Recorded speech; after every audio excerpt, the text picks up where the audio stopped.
क्या आपने कभी सोचा है कि वॉरेन बफेट जैसे लेजेंडरी इन्वेस्टर जिनकी नेटवर्थ 101 बिलियन डॉलर्स है, उनकी ऑलमोस्ट सारी वेल्थ उनके स्टॉक मार्केट पोर्टफोलियो में है, जहां इन पैसों को यूज करने के लिए उन्हें अपने स्टॉक्स को बेचना होगा। और यही केसेस दुनिया के सबसे अमीर लोगों के साथ भी है। आज आप इंटरनेट पर देखते हो कि दुनिया के सबसे अमीर आदमी एलन मस्क, जिनकी नेटवर्थ 202 बिलियन डॉलर्स है, पर एक्चुअल में वो इन पैसों को यूज नहीं कर सकते क्योंकि ये सारा पैसा उनकी कंपनी टेस्ला और बाकी की कंपनीज में इन्वेस्टेड है, और अगर उन्हें ये पैसा निकालना है तो उन्हें पूरी कंपनी ही बेचनी पड़ेगी। तो आज आप जो देखते हो कि किसी की नेटवर्थ बिलियंस में है, तो वो पैसा सिर्फ पेपर पर है। असली पैसा जो वो यूज करके खर्च कर देते हैं वो आपको तो पता भी नहीं चलता। तो सवाल ये आता है कि जब दुनिया के सबसे अमीर लोगों के पैसे इन्वेस्टेड हैं जिसे वो निकालते ही नहीं है, तो वो अपनी लग्जरी लाइफ को कैसे जी पाते हैं? वेल, इसका आंसर है डिविडेंड इनकम। डिविडेंड क्या होता है, ये कैसे काम करता है, और हम जैसे कॉमन लोग डिविडेंड से एक पैसिव इनकम कैसे जनरेट कर सकते हैं। तो आज इस वीडियो में हम इसके बारे में सारी चीजें सीखेंगे। तो सबसे पहले बात करते हैं कि डिविडेंड्स होते क्या हैं। What are dividends? मान लो आप अपना एक बिजनेस शुरू करते हो जहां आप अपना पैसा डालते हो उस बिजनेस को रन करने में और बहुत मेहनत करते हो, और फिर जैसे ही आपको कुछ प्रॉफिट होने लगता है तो उन पैसों को आप वापस से अपने बिजनेस में री इन्वेस्ट कर देते हो जब तक कि वो बिजनेस अच्छे से स्टेबल ना हो जाए। और फिर एक टाइम के बाद जब आपका बिजनेस अच्छे से काम करने लगता है और सारे खर्चे निकालने के बाद जब आपको कुछ प्रॉफिट मिलता है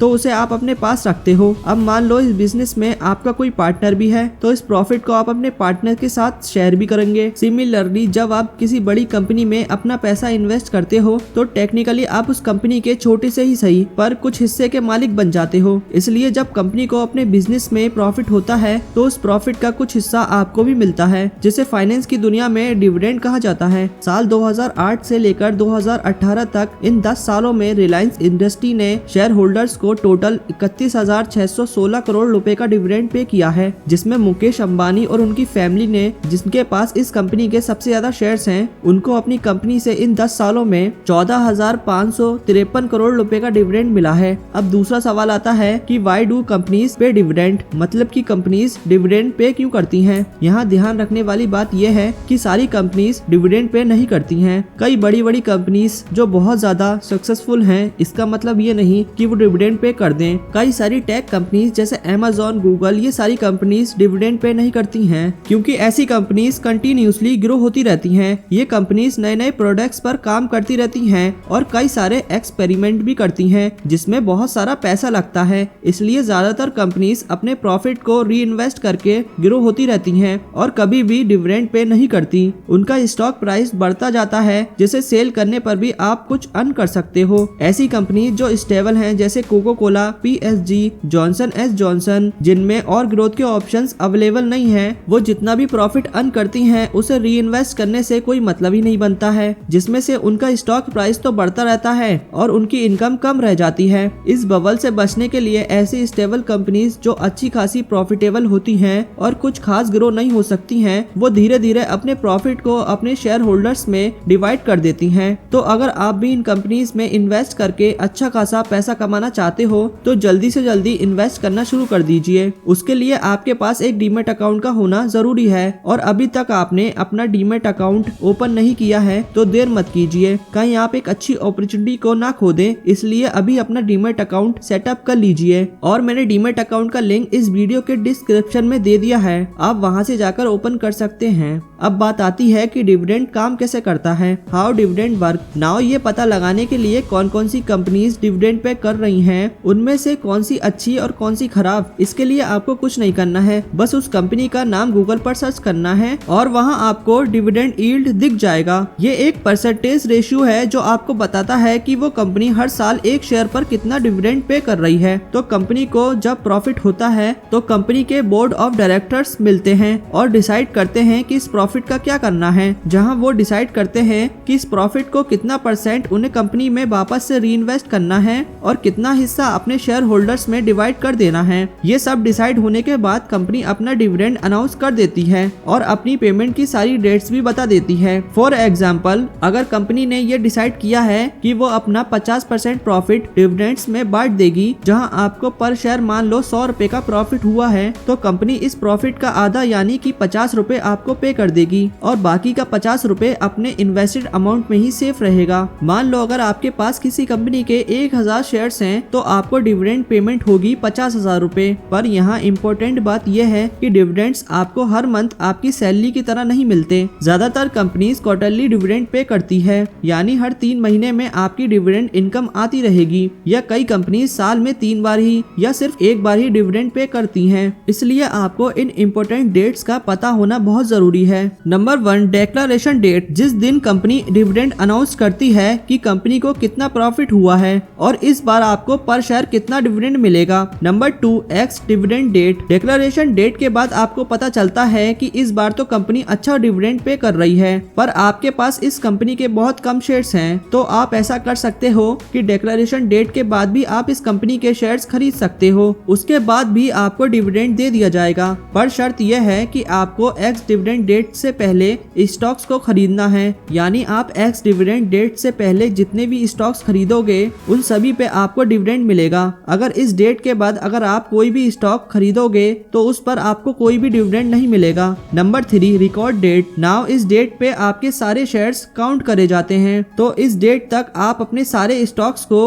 होल्ड करके ही रखना होता है। इससे पहले अगर आप अपना स्टॉक सेल कर दोगे तो उस पर आपको कोई भी डिविडेंड नहीं मिलेगा। नंबर 4, पेमेंट डेट, फाइनली ये वो दिन आता है जब आपके फोन पर एक मैसेज आता है जिसे देखकर आपके चेहरे पर एक स्माइल आ जाती है, जहां डायरेक्ट आपके बैंक अकाउंट में आपके डिविडेंड का अमाउंट ट्रांसफर हो जाता है। वैसे तो ज्यादातर कंपनीज कैश के फॉर्म में ही डिविडेंड पे करती हैं, जहां पैसा डायरेक्ट आपके अकाउंट में ट्रांसफर कर दिया जाता है। और साथ में आपके लिए जानना बहुत जरूरी है कि कई कंपनीज शेयर के फॉर्म में भी डिविडेंड पे करती हैं, जहां कंपनी आपको कैश देने के बजाय आपको कुछ एक्स्ट्रा शेयर्स दे देती हैं। अब हम देखेंगे कि डिविडेंड इनकम होती क्या है। What is dividend income? Warren Buffett अपनी फेवरेट कंपनी कोको कोला के 400 मिलियन शेयर्स को ओन करते हैं, जहां वो पूरी कंपनी के 9.3% के हिस्से के मालिक हैं। वहीं उस कंपनी के CEO जेम्स क्यूंसी उस कंपनी को मैनेज करते हैं, दिन भर काम करते हैं, जिससे उन्हें साल 2017 में $10 मिलियन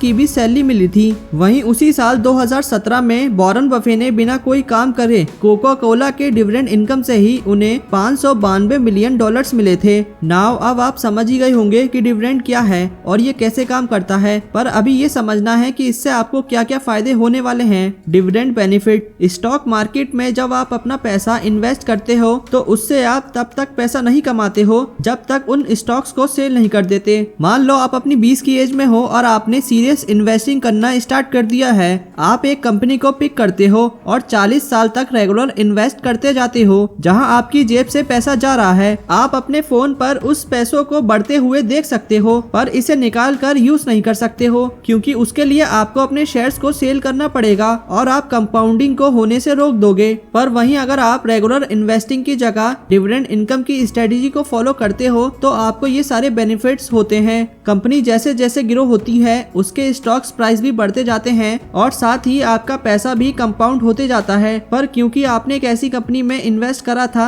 जो ऑलरेडी बहुत ग्रो हो चुकी है और वो रेगुलर अपने शेयर होल्डर्स को कई सालों से डिविडेंड पे करती आ रही है, तो आपको बोनस में अपनी इन्वेस्टमेंट से डिविडेंड के रूप में एक रेगुलर इनकम मिल जाती है। सो यहाँ आपको अपनी इन्वेस्टमेंट से पैसा कमाने के लिए अपने स्टॉक्स को बेचने का वेट नहीं करना पड़ता और अपने पैसों को कंपाउंड होने के साथ साथ आप एक एक्स्ट्रा इनकम के फायदे भी उठा पाते हो। How to get rich as retire with dividends. Now एक एवरेज आदमी भी डिविडेंड्स को यूज करके कैसे रिटायर हो सकता है, इसे करने के लिए बस एक ही चीज की जरूरत होती है और वो है डिसिप्लिन। अगर आप डिसिप्लिन के साथ लगातार कंसिस्टेंटली पैसा इन्वेस्ट करते रहोगे तो आपके डिविडेंड से कंसिस्टेंट इनकम भी मिलती रहेगी। अब आप कैसे डिविडेंड्स को यूज करके रिटायर हो सकते हैं? वेल, इसका एक 3 स्टेप प्रोसेस है। Step 1, access the cost of living. सबसे पहले आपको ये पता लगाना है कि आपको एक साल में सरवाइव करने के लिए कितने पैसों की जरूरत है। आप एक महीने में कितना खर्चा करते हो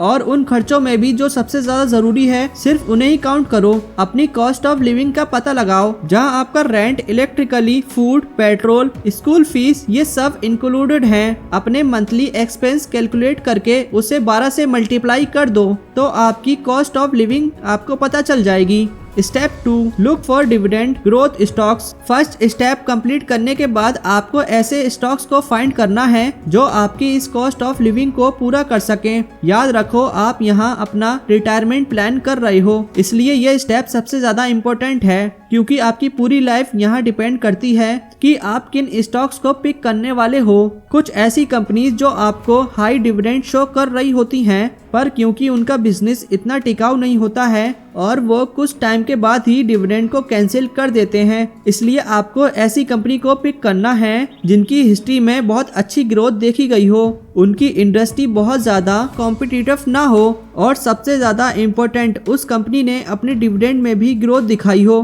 फॉर एग्जाम्पल P&G कंपनी ने 63 सालों तक कंसिस्टेंटली अपने डिविडेंड को इंक्रीज करा है। सो इस कंपनी पर आप भरोसा कर सकते हो कि आगे भी आपको रेगुलर डिविडेंड पे करती रहेगी। Step 3, dividend pay out ratio. किसी भी कंपनी को पिक करते टाइम आपको ये देखना है कि उस कंपनी का डिविडेंड पे आउट रेशियो कितना है, या जब कंपनी को प्रॉफिट होता है तो वो कितना % डिविडेंड अपने शेयर होल्डर्स में बांट देती है। फॉर एग्जाम्पल, एक कंपनी के पर शेयर पर 10 रुपए का प्रॉफिट हुआ है और इस कंपनी ने उसमें से 3 रुपए डिविडेंड में दे दिए हैं, जिसका मतलब इस कंपनी का पे आउट रेशियो है 30%। ये इसलिए इम्पोर्टेंट है क्योंकि इससे आपको पता लग सकता है कि ये कंपनी कितनी स्टेबल है, क्योंकि जब भी कंपनी प्रॉफिट कमाती है कर वो पैसा वापस से रीइन्वेस्ट हो रहा है, इसका मतलब वो कंपनी कहीं ना कहीं लैग कर रही है, या तो वो पैसा उसकी ग्रोथ में जा रहा है, इसका मतलब वो कंपनी सही से ग्रो नहीं हुई है, या फिर इन पैसों से कंपनी के डेब्ट पूरे करे जा रहे हैं।